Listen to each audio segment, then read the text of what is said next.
Robotik in der Industrie. Der Podcast mit Helmut Schmidt und Robert Weber. Hello everybody and welcome to a new episode of our Robotics podcast. Today we are switching to English and embedding Texas Instruments into our podcast, so to speak. Thomas Schneider and Kristen Mogensen are my guests, and we will start by sorting out what their company does in the field of robotics. Enjoy listening. Thomas, welcome to the podcast. Thank you, Robert. And my second guest is Kristen. Welcome to the podcast. Thank you, Robert. We are sitting here at Texas Instruments in Freising, that's near Munich. Before we start talking about processing, communication, and perception when it comes to robotics, please introduce yourself briefly to the listeners. Thomas, please start. Yeah, my name is Thomas, and I'm working for 20 years now for Texas Instruments. I started as a test engineer for microcontrollers. The nice thing with TI is that you have the possibility to change positions, so it was a little bit a longer journey to come to the robotics topic. I moved then to a system applications role where I supported customers in the field, and then moved to industrial systems, first focusing on factory automation. So that's nearer to robotics, right? Exactly, then going the way to robotics already with factory automation, continuing then with motor drive and equipment. And the last 6 or 7 years, I switched now into the robotics systems team, supporting customers with robotics development, how our portfolio fits for their development for mobile robots, industrial robots, humanoids, all kind of robots. Kristen? Yeah, my name is Kristen Mogensen. I've been working for TI since 2008. Mm-hmm. Here I started also as a journey to where I entered the robotics team similar to Thomas. But I started with broad market customer support, moving into motor drive, and then moving into the robotic space afterwards. Here I've been focusing for a long time on motor drives, communication interfaces, and now in the last 6 years I've been focusing a lot on functional safety, as this is one huge requirement for robots. Huge, yes. And you need to always discuss it and understand. So without this, it's very difficult to support customers in general in the field. And as Thomas is saying, what we try and do from a system perspective is to say, what are the different subsystems in the robot and how can you implement this with either existing TI parts or what parts are missing that we should try and develop for the future where we believe we could be successful. Where do you see the biggest bottlenecks of development of robot systems in the moment? So I think this question is a question where you need to split it up. Mm-hmm. I think first piece is you need to look at the different types of robots, right? What we see is there are mature markets. So there's a new kid on the block, right? Yes, exactly. So there is the humanoid new kid on the block. This robot here, it's a topic where I think everyone is looking at implementation. How do you make it work? I still think there are topics around it, like the functional safety topic is still a topic where huge. It's huge, and it's not. Everyone is working on how to actually do it, but there is no really. This is the way to go to implement it, and I think. And you want to add something, Thomas? Yeah, and regarding safety, also security, I think, which goes now hand in hand, is a big important topic with the Cyber Resilience Act coming very soon. And as the robots are connected more and more also to the internet and to the outside, I think there is no safety anymore without security. But what about the traditional robot systems, Kristen? So looking at the traditional robots, I think you can also split it here maybe in two sections. So there is the AMR type or battery-driven type robots. And then there are the stationary robots where you have a DC link connection through the power grid, right? I think if you look at the industrial robot, the big standard one like KUKA that you know is in the factory floor, and you see... There are a lot more, right? Yeah. So ABB and Escava, we exactly. need to name them all. Yes, exactly. So, but all of these, right? You see them, they have been in the market for a long time. They know how to build the robot. They build very good robots, all of them. And they know what is the system requirement and what is the need to make this robot work in this type of system. You have the cobot, it's still a little bit the new kid on the block. Oh, yes. And the teenager on the block. Teenager, let's put it teenager, right? Yeah. Here, the companies slowly also know how to build the robot. They are also slowly, many of them starting to say, they start building more and more component in-house. They don't take external components and build the robot with it, because now there is slowly a price pressure. And this is the same for the industrial robot. There is a price pressure. So a lot of it is they know what they need to build, but they're trying to simplify and cost optimize to build a more affordable robot. And this is the big topic in these type of robots. Then, Thomas, you want to add something? Is that the most important topic when it comes to development, biggest bottleneck of development? Yeah, for industrial robot, I think there is still a challenge for the pick and place, for example. It's not solved yet? I don't think so, that if you are in an unstructured environment and you don't know how your objects are there for pick and place, for object inspection and so on, I think that's... We always see these fancy marketing videos, right? But there's also, every time there's a cut, because when it takes the item, and then there's a cut because in the next scene is then that has the part in the gripper. They do not film the ways how it really grips. Yeah, exactly. And regarding time, how long it takes, I think there's still some room for improvement. For the cobots, I think the challenge still here is to make it more robust and generalize it. It's working together with humanoids, and you have to make them really safe. So that's, I think, still one challenge. In the cobot mode, it's moving quite slow, so it's not really efficient. Mm-hmm. That's a topic, I think, what needs to be improved regarding safety for the cobots. And then for the mobile robots, I think challenge here is still also the power consumption.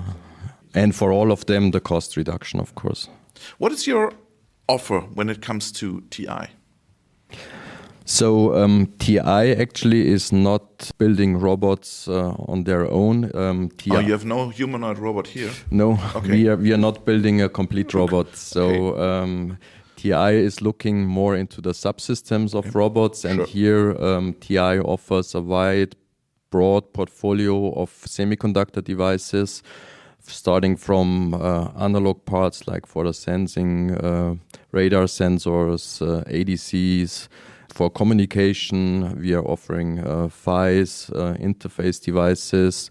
On the processing side, we have low-cost small microcontrollers for the motor control, real-time microcontrollers, and then going up to the much more performant Jacinto processor family for AI, deep learning applications, object detection.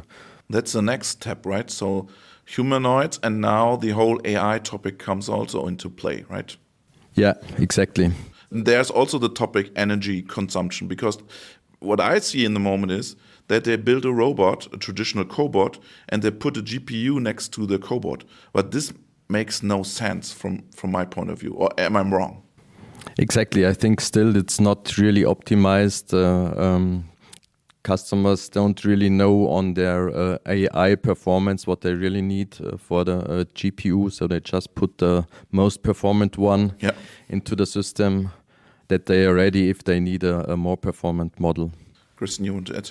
Yeah, and I also think there is a second step into this discussion of the development environment, because a lot of time also there are limitations from the development organizations in the group where they're saying, I want to build an easy software, so I just take a high-performance CPU and I don't optimize the software. I just take the biggest and then I can do whatever I want. It's easy, but it's not, as Thomas is saying, it's not optimized yet. I think this piece is also a lot of times missing because you don't have the manpower to actually go do an optimized process anymore, and you need to figure out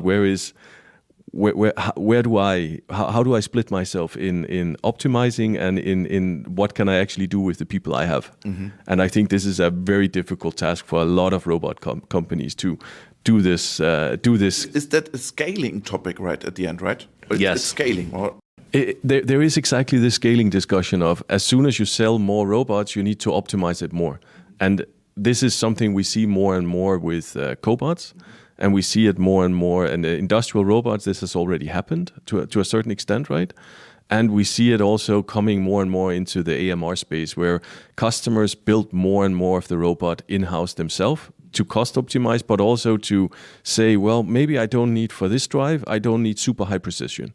But for the other drive, I need super high precision. How do I do an optimized version for both where I don't put extra money on the table, which I don't need? Exactly. And this is some of the key discussion points and bottlenecks that needs to be seen over time for the coming future for all types of robot. And humanoid, they are early, but this also will come eventually, that you need to think of, is it really the optimum way, the most power efficient way, and the most cost efficient, or not cost efficient, but the most, let's say, did I get the most money out of the bucks that I put into the development, and how much does it bring me, right?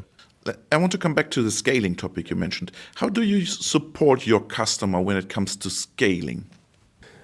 So a lot of times we try and look at it system by system, right? So what we try and say is when a customer comes to us, we have a discussion of what are the points you built in-house electronically yourself, because then we talk on the right topics, because at the end of the day, if a customer doesn't build the PLC himself, it doesn't make sense to discuss PLC with him, of course. Of course.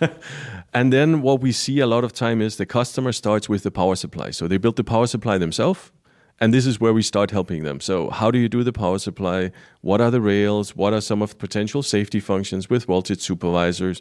Do you need a monitoring CPU that can potentially also need functional safety again? Sure. And I think functional safety is a topic we will come back to later with you. So we are not going to go in detail here, right? But more mentioning it's important. What you then see is the movement is going in okay, I built this system because I feel this is what I can do today. But I also want to do these and these other systems. And then the customer eventually say, oh, I want to build the drive now myself. Oh, or I want to try and build the camera, or I want to think about how do I do the communication interface myself, because I want to optimize my system. And we try and help them in this path, right? And Thomas wants to add something. Yeah, it's I think where we also help is with our huge portfolio to help the customer scale from single-axis motor control, for example, to integrate up to 6-axis motor control, for example, with one MCU, where in the past he used maybe 6 microcontrollers. Now he has just one microcontroller controlling 6 axis. Also on the safety integration in the past, for example, having a separate safety module, because safety might be optional in the past, whereas... Yeah, I mean for industrial robot, which is behind the fence. Sure. So there was not necessarily the need for the robot itself to be safe.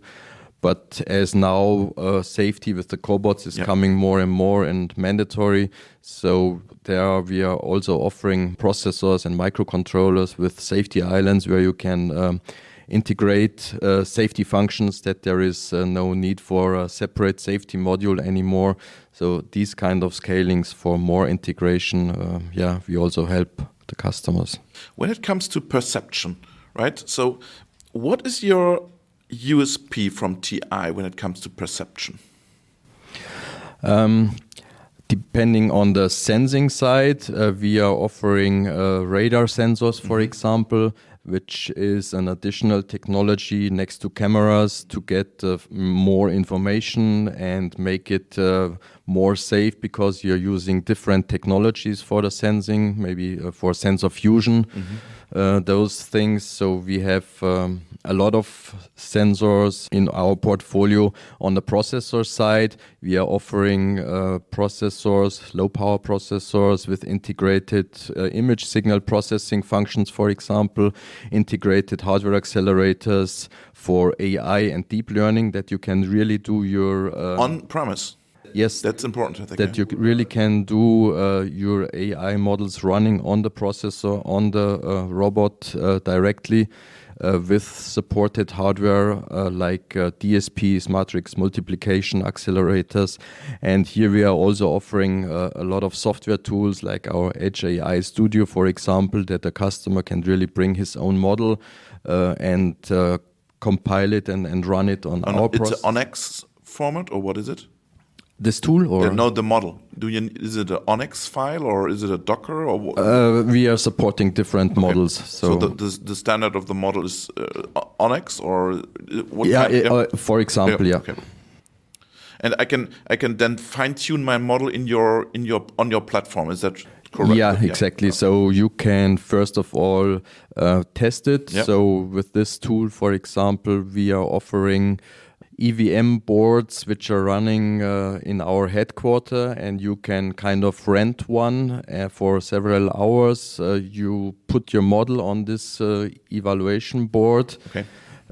And test the performance great. on that processor, for example, that you don't have as a first step necessarily have to buy an EVM board. You can directly run it there, try it out, test it, and when your performance fits, then you can. And then you download it and deploy it on the hardware. Exactly, but the hardware in that case is in the headquarter. So in TI, but you log in via internet and download your model, test the performance, and after that, you can also use this model then to convert your models, or you train your own model, of course. I want to come back to this GPU next to the cobot discussion. How big is the topic AI from a customer perspective, from your robot customers? Are they willing to do something in the field, or are they waiting for new models? Or for the perception and sensing, I think a big topic here is still safety. What is not? This is a little bit difficult when it comes to AI. Right? Exactly, but there is things ongoing that they work on a new safety standard for AI, how to use AI models in safety applications. How to bridge the gap between both worlds? Because I think from my point of view, it's still two worlds, right? Yeah, exactly. At the moment, you have still your AI, which is kind of deterministic a black box, and then you have your safety around it, your safety functions, which monitors and watch that this AI is not doing something wrong. Yeah. But what is the idea to bridge the gap between both worlds? The idea is that you can also use in the future AI-trained models for safety applications. So not necessarily just safety applications which are written in C code or hand code, deterministic, exactly. But also using AI models in the future for safety functions. Okay, but this is a way to go. Is it 2 years, 5 years, 10 years? What is your... I think still several years, definitely. I mean, it depends how fast they can complete this safety standard. So there are a lot of big companies involved and pushing for it. What is the benefit when it comes to AI and safety, to combine both worlds? What could be one benefit out of it? Because a lot of people are asking this question, because safety is solved, right? It's deterministic. And why do we need now an AI add-on? For additional safety functions, I think for in the original ISO 10218, I think there were only 2 safety functions defined, safe stop, and in the new version you have now a lot more safety functions, and for that additional safety functions like safe limited speed and so on, but also for a humanoid robot, I think that's an important thing to use perception, because you cannot just trigger safe torque off and stop the motor. So you need to do a little bit more here on your safety functions, and then you need the information from your perception and in what state the humanoid robot is. I want to come back to the topic Edge and AI. What is your offer when it comes to Edge AI or embedded AI? So as mentioned, we have this Edge AI Studio toolkit for our higher performant processors, but since some time now This tool also supports our lower power MCUs, real-time MCUs for motor control, for example. Maybe Kristen can give some more details here. Yes, Thomas. So what we also have with the motor control, we have examples, for instance, showing if the bearing of the motor goes broke, you can measure it, and then you can use... It's a time series topic, right? Yes, exactly. So you can actually use the measurements for the motor and then detect if the bearing is broke and show it that, oh, this motor is breaking, I need to replace it eventually. This is a demo we already have available, but there are many different options of using this, right? Using temperature measurement, pressure, whatever you want, but it's already in the smaller processors, and you can, let's say, the sky's the limit, let's put it this way. Let's talk a little bit about processing and communications too, because the topics are connected, right? So how does the system connect different subsystems of the robot? So we talk about cameras, we talk about new controllers and stuff like that. We have a lot more add-ons at the end. What do you offer there, and what are the customer needs there? So I think here what the customer need is very diverse here. Okay. First of all, but what we see is that you need to kind of think on it on a holistic approach, saying, I have my motor drive, or if you go to the smaller piece of it, you have your torque sensor, you have your encoder. How do I connect these two to my motor drive? Then how do I connect the motor drive to my motion controller? Then you have the motion controller. Where does the motion controller get his information that he decides to do his motion? So you have the perception, and you have different control loop for different levels. So you need the data quicker and quicker and quicker and quicker. Yeah, depending and also how far down from you go. the components, right? Yeah. Exactly. Yeah. And this is exactly the big question. How do I get the data fast enough for the individual function, real time, and how much data is this? Mm-hmm. Because then, for instance, you add functional safety on top. You have the definition in industrial world called black channel. We'll go in discussion of that, what that is later, right? But the black channel at the end of the day mean more data. Mm-hmm. So this black channel approach basically increases the bandwidth requirement. So suddenly some of the traditional ways of doing it potentially is not fast enough anymore. How do you deal with this? Mm-hmm. Then you have the second point on top is you still have a battery-driven system. Mm-hmm. What's the answer on this? And this is where it's an evolving process where I don't think there is one way to go. There are several What options. is the TI way?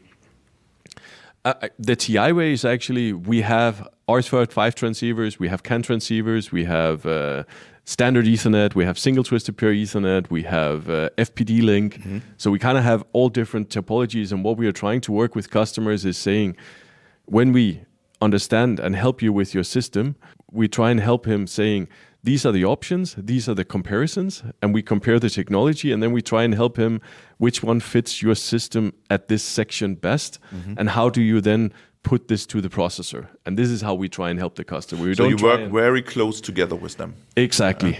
What we see as a trend definitely is there is a trend that single twisted pair Ethernet from automotive is coming up. Can you define a little bit what is the difference? So the difference is single twisted pair is you have Ethernet communication, but only on a twisted pair instead of either 2 twisted pair or 8 twisted pairs.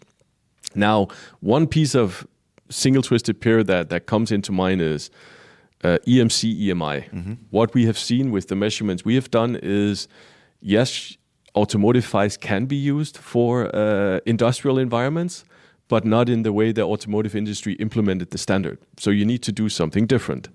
What we have shown here is with measurement is that if you change the termination different, you can easily pass all standards. Mm-hmm. But if you keep the capacitive couple standard, you need to shield the system from noise. Otherwise, you will lose the link, which of course in an industrial system is, if the link is gone, the system doesn't work, it's not a good thing, right? You don't want that. And what we have also seen, and this is a second piece of the humanoid that differs from a factory floor, is the distance you need to send the data. Mm-hmm. It's very, very short compared to what you would need in other systems. Exactly. And this also, let's say, opens up for new technologies or potential old technologies who have a revival simply because you don't care about the distance anymore. But you, with a short distance, you can actually go higher speed, right? Okay. And this is where we are trying to work with customers, figuring out what's the best option. Because, for instance, if you have a very small, compact system, you can't put 4 PHYs in a small system. It's simply just not possible because you have a size limitation. And this is also, there is the size limitation, there is the power requirement, there is what is the actual amount of data, how fast do you need to pass it. These things come to combine, and this is why we are saying we are comparing technologies. We are not saying this is the one way to go.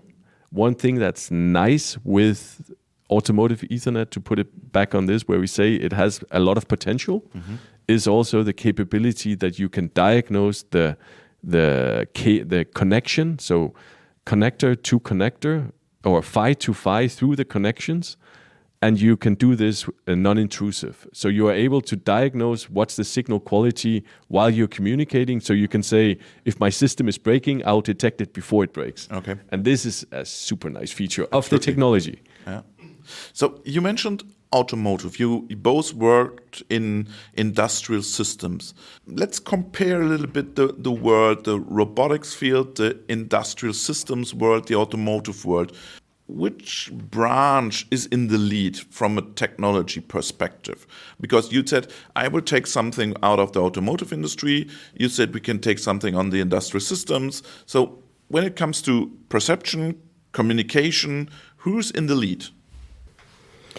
In the lead, I mean, automotive has much higher volumes. Yeah, sure. And I think robotics is taking this, and it's a big advantage that the devices are already available in high volumes from automotive.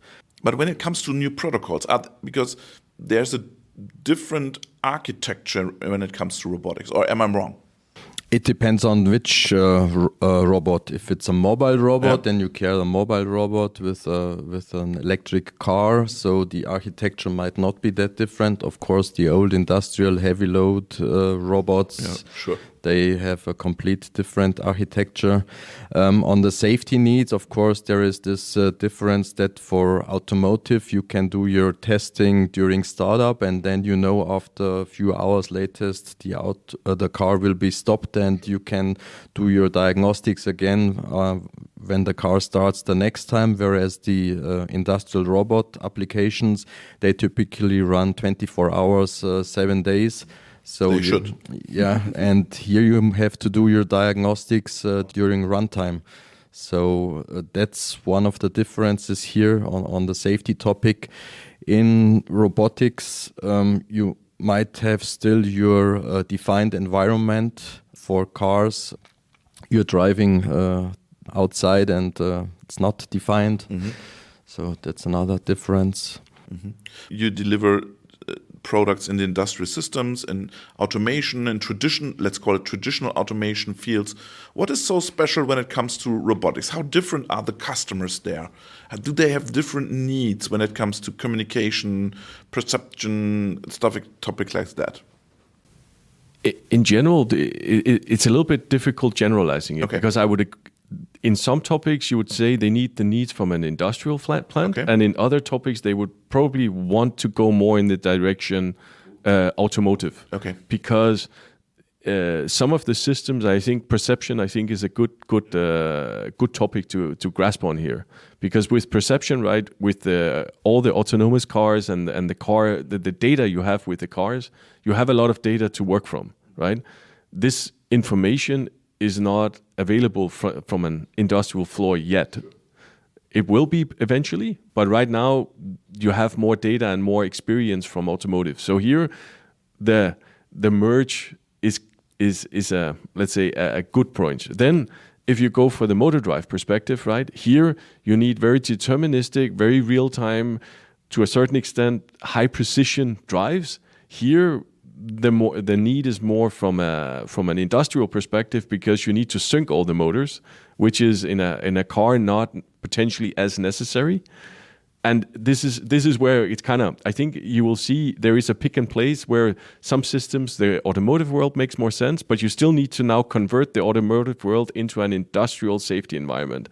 And this is a big step, and it is a difference. Is it also for you a big step to do that?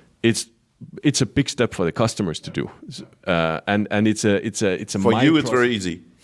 we only work with the industrial mindset. So Yeah. for us, the mindset is normal. But if you come from automotive and you go to industrial, the mindset is completely different. Also from the assessors, and you need to learn this. And this is a big step. Thomas? Yeah, I mean, for us, it's for the devices at least, it's quite easy because they are typically safety certified for ISO 26262 and IC 61508. So they are certified for industrial and automotive. So that's not such a big problem where then the devices is used. It's just to pick the right one for the right application. Let's talk a little bit about the last exciting project you did together with a robot company. What comes in your mind? Yeah, one example I have is, I think that's also public on the internet, is we work together with Amazon on developing new mobile robot platform, Proteus, which they use in their warehouses to transport the packets. And that was really an exciting project. What was so special there? They developed this mobile robot exactly for their needs and for their warehouse needs. And they have a lot of cameras and sensors around, so it was quite a complex mobile robot. And what about you, Kristen? So I think for me, I cannot mention a specific customer. Yeah, sure. But what I say is that a lot of basically discussion around motor control, functional safety, and how to make that a system which is optimized for robots. And then the discussion around the communication architecture inside the robots. I think those are the two most exciting topics that I'm working on right now, where you see you are moving the technology to the next level, which is very exciting. And you see what is the next level? What can we expect? So I think, and this is the big thing we discussed a couple of times, is the functional safety requirement. Right now, the first level is I make a functioning robot. And I think this is where you see they are fine-tuning the processes. They are working on what are the missing links where it's not quite there yet. I think one big problem customers are looking at a lot today is how do I make the hand quicker and better to get things. And this is basically a limiting factor of the uses of the robot today. But a second step is also how do I make it safe? And this is a quantum leap with the robot, because making a functioning robot and making a functionally safe robot is now is as you say, it's two worlds, function and safety, but you need to combine it now. And this is a very big step that customers are starting to develop and do now. But and also what we see, there is actually a safety standard being developed for humanoid robots, right? And this is still in the draft, so there's still some years to come. But eventually, it will be finished. In my anticipation, I would say the standard will be finished in 5 years. So in 5 years' time, all humanoid customers need to have a strategy. How do I, from now till five or let's say 7 years, how do I have a safe system from now till at that point? And what is that safety requirement? Because the problem is it's a draft. It can change. Absolutely. which is a very big, troublesome task for customers at the moment. And I think this is the most exciting, this how do we make them safe that you can actually start putting them out in the world? And what does that safety mean? Which is also where we are trying from TI to also be part of the robot standard committees to try and make let's say a safer world with the robots and having let's say paving the way for the future, so to say. Thomas, what is in your agenda in the next coming months? On the agenda at the moment, I think is a sensor fusion project for perception. So where we are working to combine our millimeter wave radar sensors with camera, plus our Jacinto processor family, so that the processing can be done at the edge on the processor itself, not in the cloud. That's crucial, right? Yeah, exactly. Yeah. Also for the latency and for the timing, for the security, for privacy. Here also our radar sensor has this advantage that you don't see the person itself. So sometimes when people see a camera, they might be a little bit scared or that they are watched. So that's one project, how to use the millimeter wave radar for perception. Okay. What is your agenda, Kristen, for the next coming months? So for the next coming months, for me, it's working on how to build an optimized motor drive with functional safety feature on an architecture level. This is where we are working with TÜV to achieve this and have a TÜV certification on it, and this is very exciting. So you both guys came from the industrial systems topic, right? So is there any moment you say, I want to go back to the industrial systems, or do you say, I want to stay with robotics the next 10 years because it's so fascinating? Well, in the robotics, at the end, you have kind of all end equipments from the industrial systems. You have the sensors, you have the kind of PLCs, you have the motor control. So I think it's a really fascinating topic to work on. And you don't want to go back? No, when you look what's coming in the future, I think that will be really exciting. Yeah, I can only say the same. I find it's a super interesting topic, and it's very motivating to work on. And in general, as Thomas said, the thing with the robot is you have every system inside, so you can choose where you want to work next. And as we see with TI, we have components that fits all subsystems. So you have a very wide option of end equipment you can dive into and learn in detail. So it's very exciting, and I think there's a lot of new systems that needs to be developed to make these new end equipments successful, so to say, and it's exciting to work with. And is there a different spirit in the field of robotics compared to the, let's call it, traditional automation companies? I think it depends on which company you're working with. Okay. I mean, there are the traditional industrial in quotation robots, marks, yeah. Customers working on these heavy load robots. They are kind of the same, I think. But then you have the startups and the new companies on the mobile robot, and especially also on the humanoid. Do you need to ground them sometimes, the startups? Because they have great ideas, and then they're coming to you and say, yeah, but we need to do this perception. We have to talk about safety. We have to exactly. talk about communication. We need to ground you guys. Very often it's just that it's about the functioning and doing fancy stuff, but not really thinking already from the beginning about the safety topic, for example. If you start too late here, then it's very difficult to, at the end, certify the robots. So. Yeah, and I think one example I think is we've seen in some cobot companies where also very nice, super nice solution, and then you need the safety certification to make it work, and this can take up to 3 years if you haven't thought of safety when you started to architect the function. And you need to have this switch and eventually in your prototype where you say, the function, we can do it, but now I need to put safety on top, and you need to make that decision early.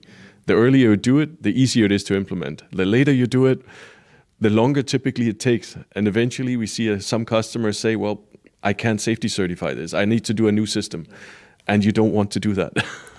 At the end, one question concerning ROS.